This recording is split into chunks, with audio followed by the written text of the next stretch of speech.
하나님 말씀 어떻게 올리겠습니다. 마태복음 7장입니다. 마태복음 7장 13절부터 27절 말씀 공독하겠습니다.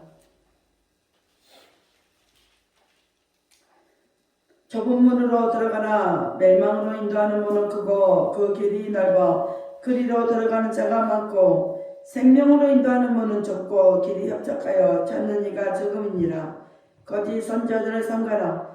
양의 옷을 입고 너에게 나오나 속에는 노락질하는 일이라. 그의 열매로 그들을 알지니 가시나무에서 포도를 또 농곡에서 무화과를 따겠느냐. 이와 같이 좋은 나무마다 아름다운 열매를 맺고 못된 나무가 나쁜 열매를 맺나니 좋은 나무가 나쁜 열매를 맺을 수 없고 못된 나무가 아름다운 열매를 맺을 수 없느니라. 아름다운 열매를 맺지 아니하는 나무마다 지켜 불에 던지우느니라. 이러므로 그의 열매로 그들을 알리라.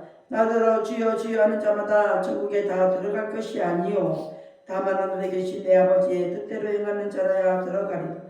그날에 많은 사람이 나더러 이르되 주여 주여 우리가 주의 이름으로 선지자 노릇하며 주의 이름으로 귀신을 쫓아내며 주의 이름으로 많은 권능을 행치 아니하였나이까 하리니 그때 내가 저희에게 밝히 말하되 내가 너희를 도무지 알지 못하니 불법을 행하는 자들아 내게서 떠나가라 하리라. 그러므로 누구든지 나의 이 말을 듣고 행하는 자는 그 집을 반석에 지은 지혜로운 사람 같으리니 비가 내리고 장수가 나고 바람이 불어 그 집에 부딪히되 무너지지 아니하나니 이는 주철을 반석에 놓은 연고요 나의 이 말을 듣고 행치 아니하는 자는 그 집을 머리 위에 지은 어리석은 사람과 같으리니 비가 내리고 장수가 나고 바람이 불어 그 집에 부딪힘에 무너져 그 무너짐이 심하니라. 아멘. 기도합니다. 할렐루야. 아버지 하나님 감사합니다. 오늘 이 시간에도 함께하여 주옵소서. 종이 부족합니다. 연약합니다. 입술이 우둔합니다. 그럴지라도 오늘 종의 입술을 들어 사용하여 주옵시고 종의 입술에 선포되는 모든 말씀이 저들에게는 하나님의 말씀으로 들려지게 하옵소서. 사람의 말, 종의 말로 받지 않게 하여 주옵소서. 오늘도 말씀을 통해서 깨닫는 은혜 주실 줄 믿사오며 우리 주 예수 그리스도 이름으로 감사하며 기도하옵나이다. 아멘. 오직 예수님밖에 없습니다. 우리를 구원하실 분도 예수님 한 분밖에 없습니다. 주 예수의 오늘 평강이 여러분에게 임할지어다. 아멘. 네, 베드로의 신을 고백합니다. 예수님 당신은 그리스도시요 살아계신 하나님의 아들이십니다.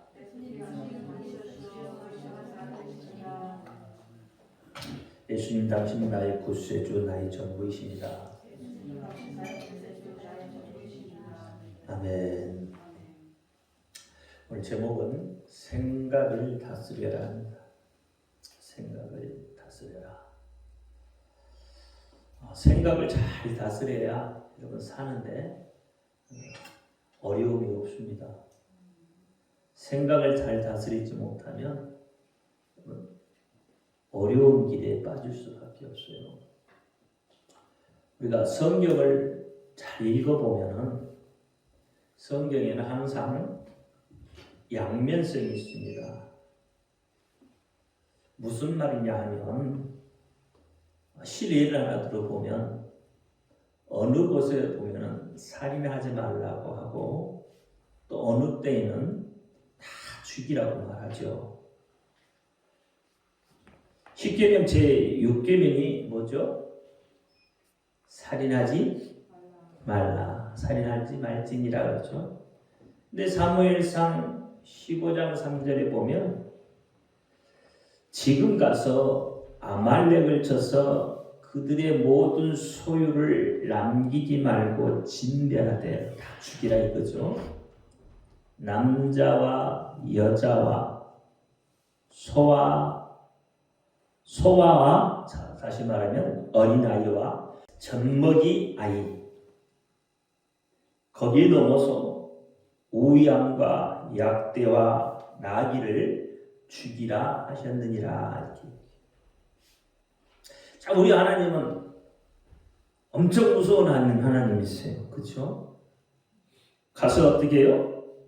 모든 소유를 하나도 남기지 말고 진멸해요.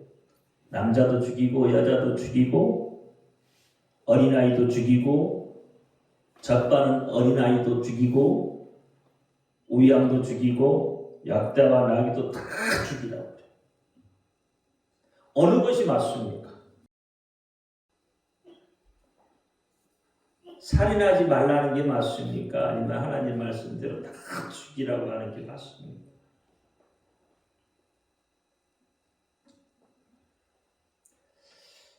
전쟁 중에 여러분 살인은 사실 정당화되죠. 묵인되잖아요. 내가 살려고 방어하다가 일어난 살인도 정당방위라는 말로 인정이 됩니다. 그러니까 결국 이 말씀은 옳고 그름의 문제가 아니라는 이야기예요. 하나님의 의도에 따라서 달라질 수가 있다는 거예요.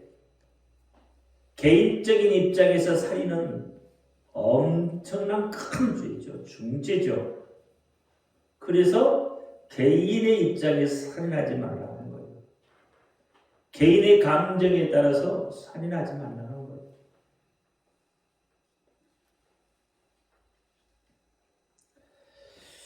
성경은 어떤 면으로 바라보느냐, 어떤 면으로 바라보고 해석하느냐에 따라서 그 내용이 달리 해석될 수가 있어요. 그러면 어떤 면이냐? 예를 들어서 인간 중심으로 성경을 바라보고 해석하면 인본주의적인 해석이 나와요. 똑같은 말인데도. 근데 그것을 하나님 중심으로 바라보면 신본주의 해석이 되어지는 거예요. 그럼 여러분 인본주의적인 해석을 원하세요? 아니면 신본주의적인 해석을 원하시냐요? 인본주의적인 해석을 하면 살인하지 말라는 거죠. 근데 신본주의적인 해석을 하면 어떻게 되죠? 다 진미라는 거예요. 이유가 있는 거죠. 인본주의적인 해석은 어떤 개인의 감정이나 개인의 어떤 생각에 의해서 저질러지는 거거든요. 근데 진미라고 하는 것은 신본주의적인 해석을 바라보면 이스라엘 백성들이 어떻게 해요? 우상을 섬기는 그 나라에 들어가면 그 나라에 쉽게 동요가 되어버려요. 하나님을 섬길 수가 없게 되어져 버린다. 우리 인간은 자기 생각에 맞추어서 살아갈 수 있어요. 하나님은 보이지 않으니까 보이는 것에 치중해서 자기 생각에 맞추어 행동을 하게 되어져요. 그러면 하나님을 섬기는 게 빠르겠어요? 아니면 우상을 섬겼던 그들의 사고에 따라가서 사는 게 편하겠어요? 여러분 세상의 동료들에 사는 게 여러분 생활에 편하겠어요? 아니면 하나님의 말씀에 순종하며 사는 게 편하겠느냐 말이에요. 여러분 세상에서 보니까 세상의 눈으로 세상을 바라보면 세상 것 어떻게 해요? 즐길 수 있고 또 어떻게 내 마음대로 해도 큰 문제가 되지 않을 일들이 있죠. 죄의식 없이 할 수 있어요. 그러나 하나님의 눈으로 바라보면 이게 온통 죄의 모습이에요. 하지 말라는 게 그렇게 많아. 그러니까 여러분 어때요? 여러분 신앙생활도 그렇잖아요. 신앙생활도 여러분 세상 속에서 신앙생활하는 거 참 편해요.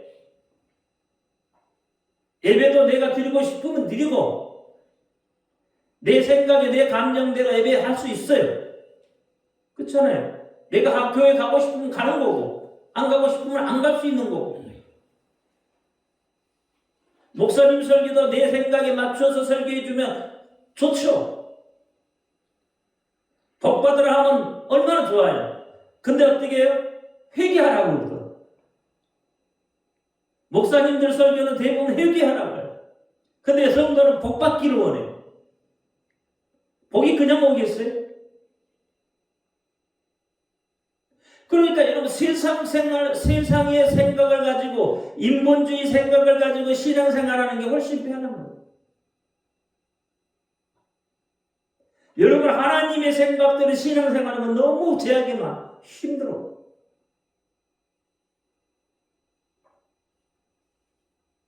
오늘 본문도 역시 두 가지 맥락을 가지고 말씀을 하고 있잖아요. 넓은 길, 좁은 길, 넓은 문, 좁은 문, 두 나무, 두 집,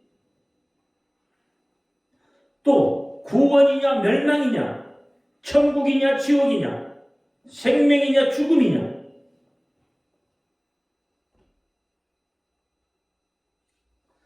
우리 속에도 항상 두 마음이 있어요. 사념의 마음이 있고 정념의 마음이 있다 이 말이에요. 사념의 마음이 뭐예요? 올바르지 못하고 그릇된 생각이 사념이에요. 다시 말하면 근심, 걱정 따위 여러 가지 생각을 막 머릿속에 하는 것이 사념이다 이 말이에요. 여러분의 삶에 아무런 도움이 되지 않는 것, 이게 사념이에요. 정념은 뭐예요? 잡념이 없이 편안한 마음을 가지고 정한 마음을 가지고 있는 것이다 이 말이에요.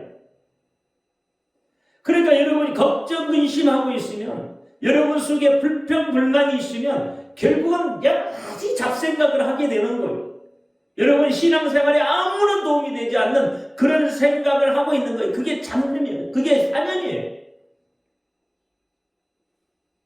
성경 그런 사념을 원하고 있는 게 아니에요. 정한 마음, 깨끗한 마음을 가지고 있으라고 이야기하는 거예요. 여러분 어떤 게 더 쉽겠어요? 사념하기가 쉬워요? 정념하는 게 쉬워요? 참 힘들죠? 그렇죠? 머리는 어떻게 해요? 정념이라고 말하지만, 마음은 정념이라고 말하지만 머리는 뭐예요? 사념 속에 삼잡혀 있는 거죠. 시편 51편 10절에 보니까 하나님이여 내 속에 정한 마음을 창조하시고 내 안에 정직한 영을 새롭게 하소서. 그래요. 정직한 영이 뭐예요? 성령이죠. 성령으로 나를 새롭게 해야 한다. 이게 신약에 와서는 거듭남에 대한 이야기다 이 말이에요.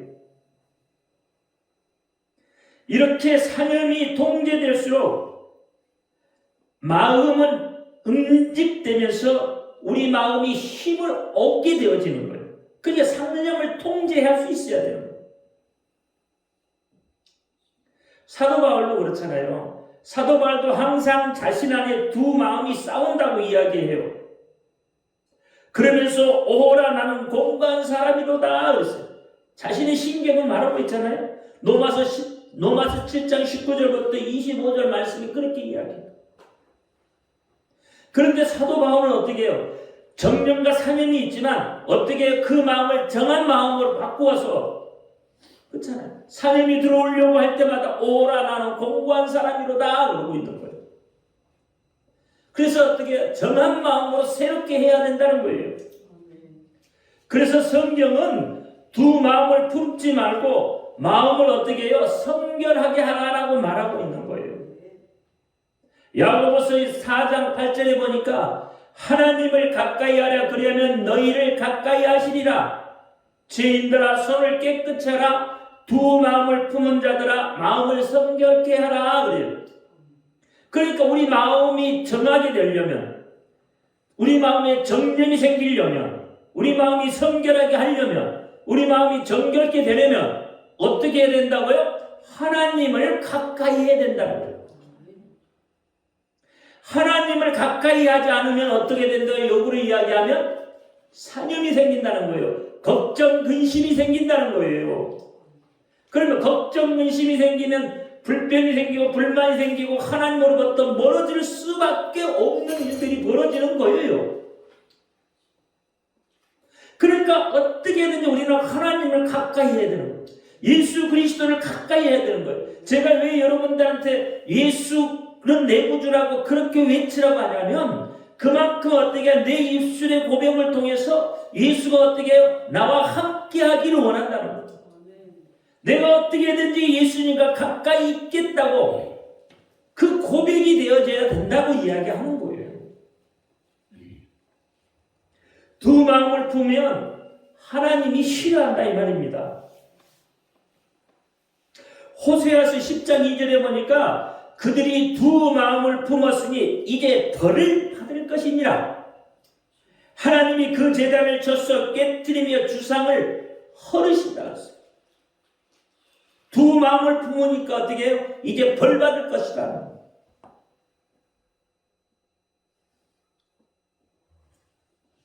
시편 119편 173편에 보니까 내가 두 마음을 품은 자들을 미워하고 주의 법을 사랑하나이다 그랬어요. 두 마음을 품은 자를 미워한다는 거예요.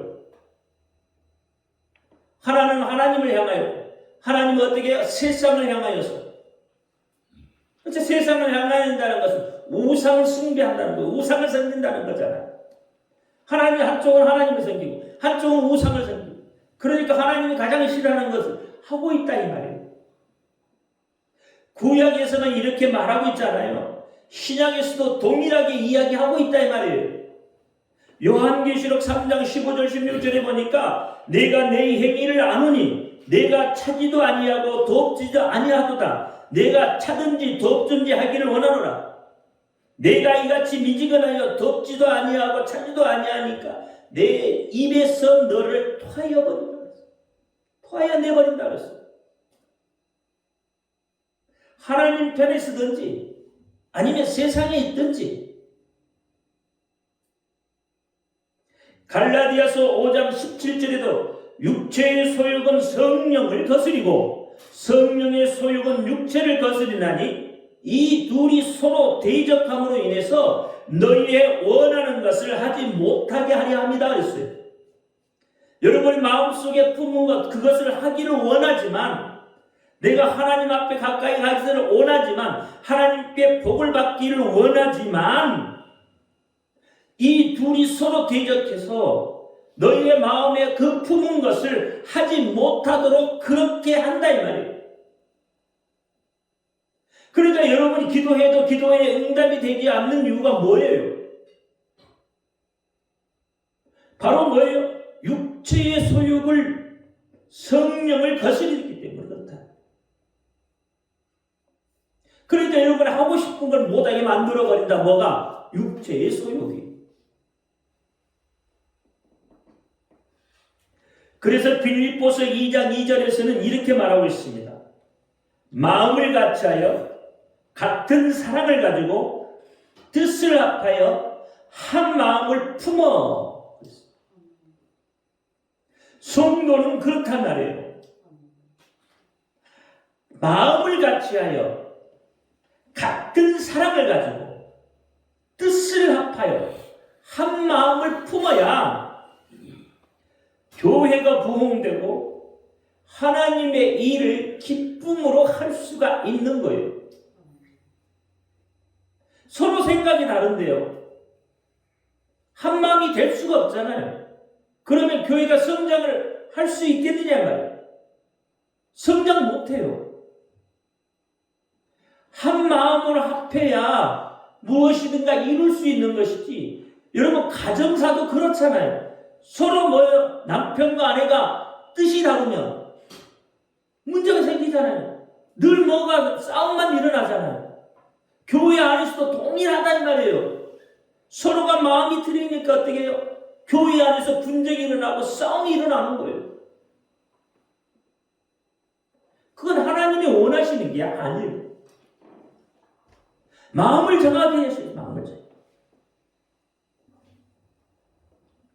야고보서 3장 8절 말씀을 한번 볼까요? 8절부터 12절 말씀을 한번 보죠. 같이 읽습니다.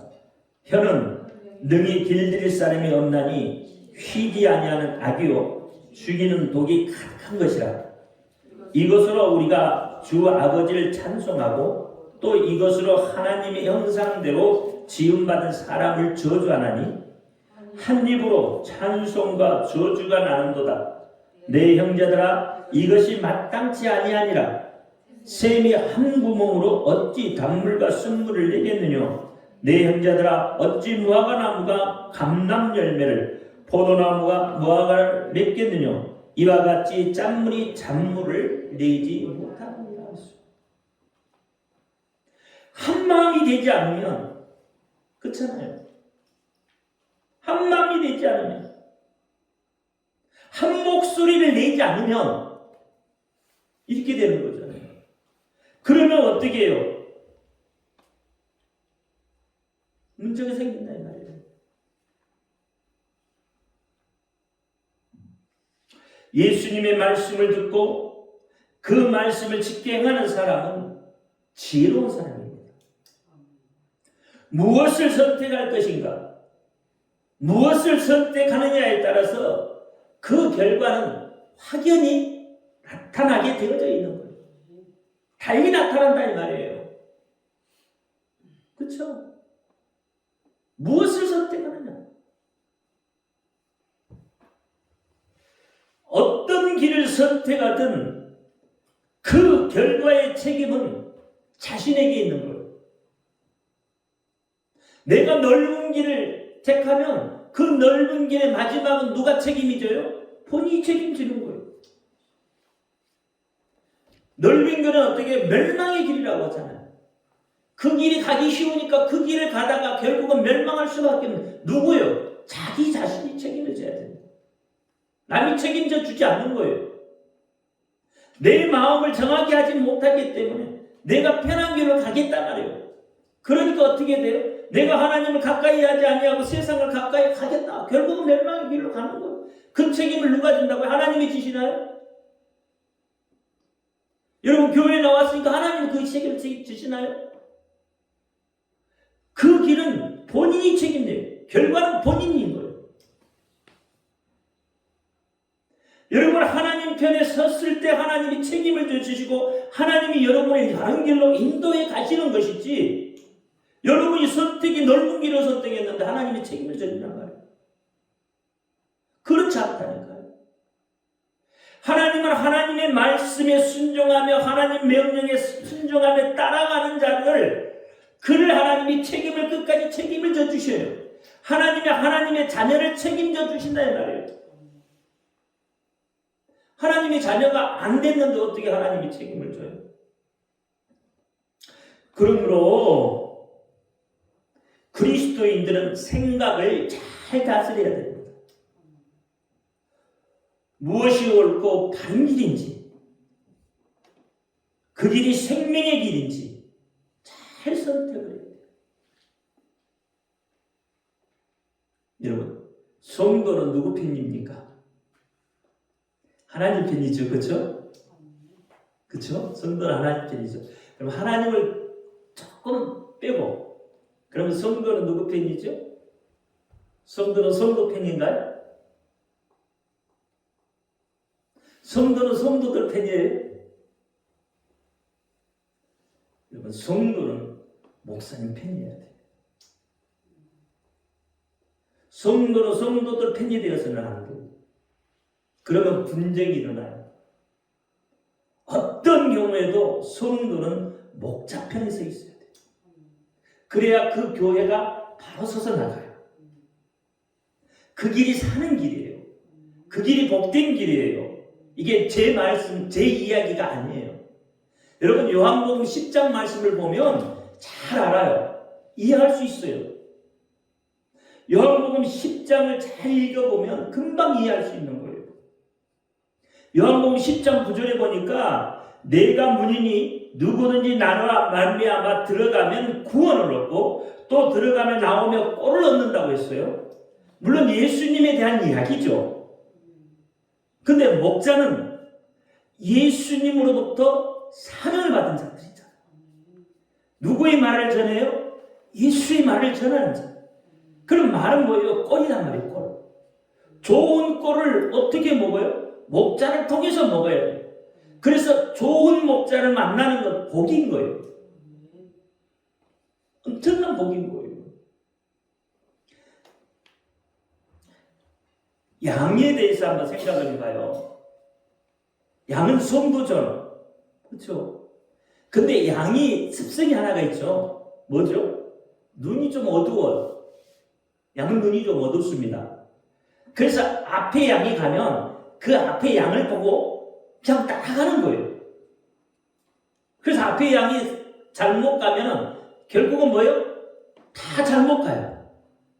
남들에 뒤에서도 그냥 떨어져 가는 거예요. 근데 그때에 목자가 어떻게 해요? 그것을 바로 인도해주면 좋은 꼴을 먹고 안전한 길로 갈 수 있는 거예요. 그래서 성도는 성도 편이 아니란 말이에요. 성도는 목자 편을 서야 돼요. 양이 양끼리 있다가 문제가 생기잖아요.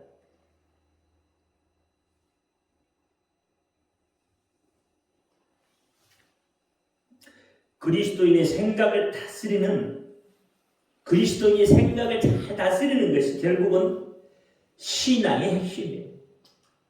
믿음의 핵심이다 이 말이에요. 왜 그러냐면 모든 죄악은 어디서부터 시작이 돼요? 생각에서부터 시작이 돼요. 그렇죠? 모든 것은 생각에서부터 시작이 되기 때문에 그래요. 그러므로 생각의 회복이 결국은 신앙의 완성이다 이 말이에요. 여러분, 회개가 그냥 이루어지는 것 같습니까? 말로 나 회개했어. 이러면 이게 회개가 된 거예요? 절대 그렇지 않아요. 말로 나 회개했어. 그러면 그게 회개가 된 게 아니에요. 회개는 어떻게 해요? 회개는 어떻게 이루어지냐면 생각에서부터 바뀌어야 돼요. 그게 회개예요. 전환되어야 돼요. 세상에 있던 생각이 하나님께로 생각이 전환되는 거예요. 그때 회개가 일어나는 거예요. 한쪽은 세상에 있고 한쪽은 하나님께 있다고 이게 회개가 이루어지는 게 아니에요. 우리는 어떻게 쉽게 다시 세상으로 나갈 수밖에 없어요. 그런 조건들을 가지고 있단 말이에요. 왜? 우리는 연약하기 때문에. 연약하기. 그러니까 어떻게 생각이 바뀌지 않으면, 하나님께로 생각이 바뀌지 않으면 회개가 이루어지지 않는 거예요. 완전 회개가 일어나지 않는 거예요. 아무리 눈물 콧물 흘리고 했다고 해도 그게 회개가 안 되는 거예요. 생각이 바뀌지 않는 한. 생각이 바뀌어야 돼요. 완전히 생각이 바뀌어야 돼요. 생각이 바뀌어야 회개가 이루어지는 거예요. 요한복음 4장에 보면은 사마리아 여인이 있잖아요. 그 사마리아 여인이 생각이 전환되었잖아요. 그렇죠? 누구를 만나서? 예수를 만나서 생각이 바뀐 거잖아요. 그 사마리아 여인이 어떻게 해요? 물 길러 왔잖아요. 대낮에. 왜? 사람들의 눈을 피해서.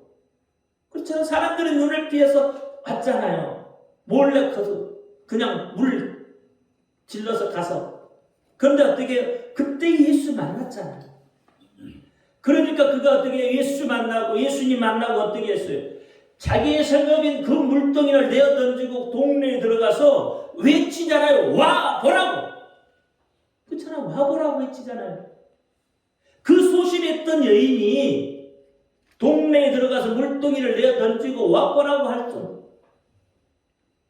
이 여인은, 사마리아 여인은 소심한 여인이에요. 그러니까 사람들의 눈을 피해서 여러분 대낮에 혼자서 그렇게 온 거 아니에요. 그리 소심하잖아요. 그런 사람이 어떻게 생각이 전환이 돼. 예수를 만남으로 생각이 바뀌니까 동네 물동이를 버려두고 이게 문제가 아니야. 버려두고 어떻게 동네에 들어가서 와보라고. 누가 왔다고? 예수가. 우리의 구원자이신 예수가 왔다고 와보라고 하는 거예요. 그게 회개잖아요. 그게 회개잖아요. 생각이 바뀌는 거예요. 잠언 4장 22절에도 무릇 지킬 만한 것보다 마음을 지키라. 생명의 근원이 이에서 남이라. 즉 생각을 지키는 것이 생명을 지키는 것과 같다 이 말이에요. 생각으로부터 생명이 나고 죽음이 오는 것이에요.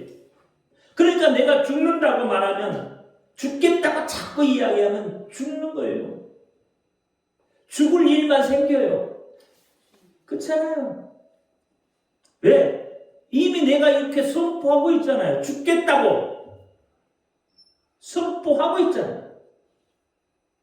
반대로 살겠다고 하면, 살 수 있겠다고 하면 살아나는 거예요. 사는 거예요. 암 환자도요. 여러분, 나는 산다고 하고 굳게 믿으면요 살아요. 생각이 바뀌어야 돼. 생각이. 그렇게 환경이 바뀌어지는 거예요. 그래야. 그냥 바뀌어지는 게 아니더라고요. 여러분, 가난하게 사는 사람들을 보면 이유가 있어요.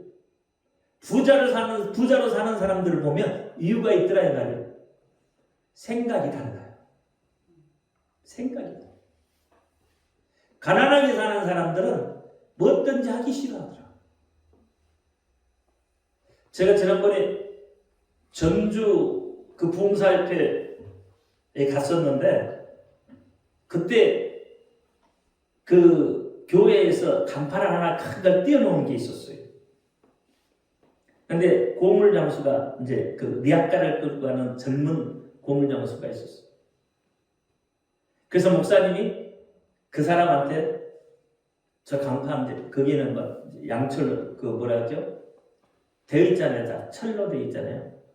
그러니까 저걸 가져가라 그러니까 와서 이렇게 뒤져보더니 커서 못 가져간다고. 커서 못 가져간대. 그래 그냥 가버리더라고. 그러면서 목사님들 하는 얘기, 가난하게 사는 이유가 있구나.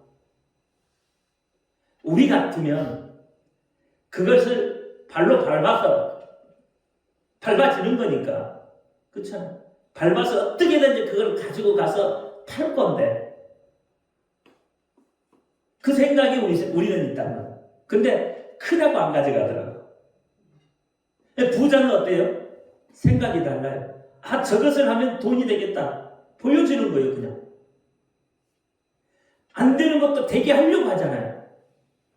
자꾸 가서 어떻게 부닥쳐 보잖아요. 그러니까 돈을 버는 거예요. 이 부자와 가난한 사람의 차이가, 생각이 차이가 있더라. 여러분, 가난한 사람이 이구동성 하는 사람이 뭐예요? 아, 나 돈 벌고 싶다. 맞죠? 이구동성은 똑같은 말 하죠. 돈 벌고 싶다. 근데 일이 생기면 안 해요. 안 가요. 길을 만들어줘도 안 해요. 차이가 있는 거예요. 생각이 바뀌어야 돼요. 세상 사는 것도요. 여러분, 생각이 바뀌어야 사는 거예요. 불편하다고 생각하면 불편할 수밖에 없고,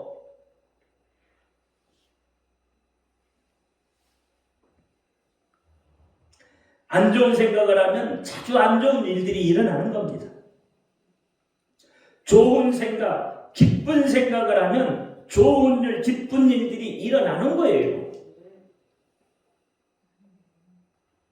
그래서 마귀는요, 우리의 생각을 지배하려고 합니다. 그래서 우리의 생각 속에서 분열을 일으켜버려요. 여러분, 마귀가 여러분 생각 속으로 들어와서 여러분이 그 일을 하지 못하도록 어떻게 해요? 분열시켜버린다 이 말이에요.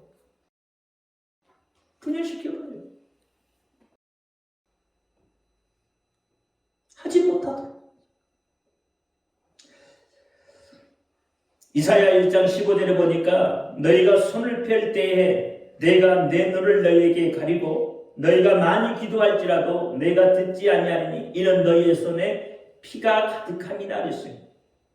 우리 손에 피가 가득함으로 하나님의 역사하심이 없다고 말하는 거예요.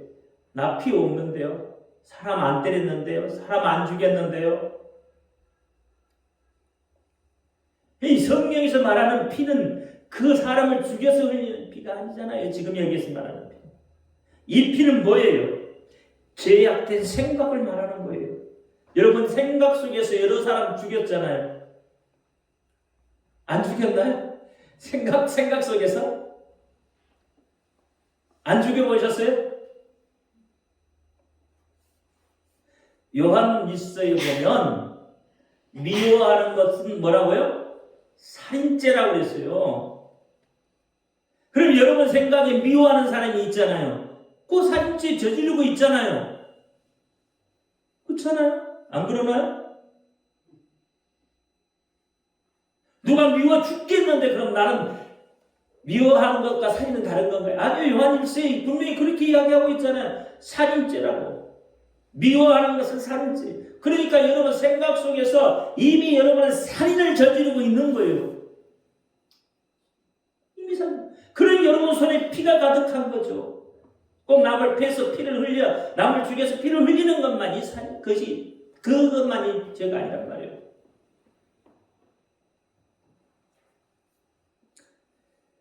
우리 마음에 미움이 가득하고 사랑이 없다고 말합니다. 구약은 행위를 말하잖아요. 그래서 구약의 행위는 어떤 것도 실행으로 옮기기 전에는 그걸 죄로 여기지 않지만, 그렇죠? 신약에 와서는 어떻게 예수님께서 말씀하시잖아요. 마음에 이미 품은 것, 그렇잖아요. 그 자체가 죄가 돼요. 야고보서 1장 8절에도 두 마음을 품어 모든 일에 정함이 없는 자다. 두 마음을 품지 마시기 바랍니다. 두 마음을 품으면 하나님이 기뻐하지 않습니다. 여러분, 마음을 잘 다스려서 하나님 편에 쓰셔서 여러분 마음을 정하게 하셔서 하나님께서 주신 그 복을 마음껏 받아 누리시기를 예수의 이름으로 축원드립니다. 기도합니다. 할렐루야. 아버지 하나님 감사합니다. 오늘 마태복음 7장 13절 27절 말씀을 가지고 생각을 다스리라는 내용으로 은혜를 나누었습니다. 아버지 하나님, 우리가 하나님께로 마음을 정하고 그래서 하나님이 기뻐하시는 일을 다 할 수 있도록 역사하여 주옵소서.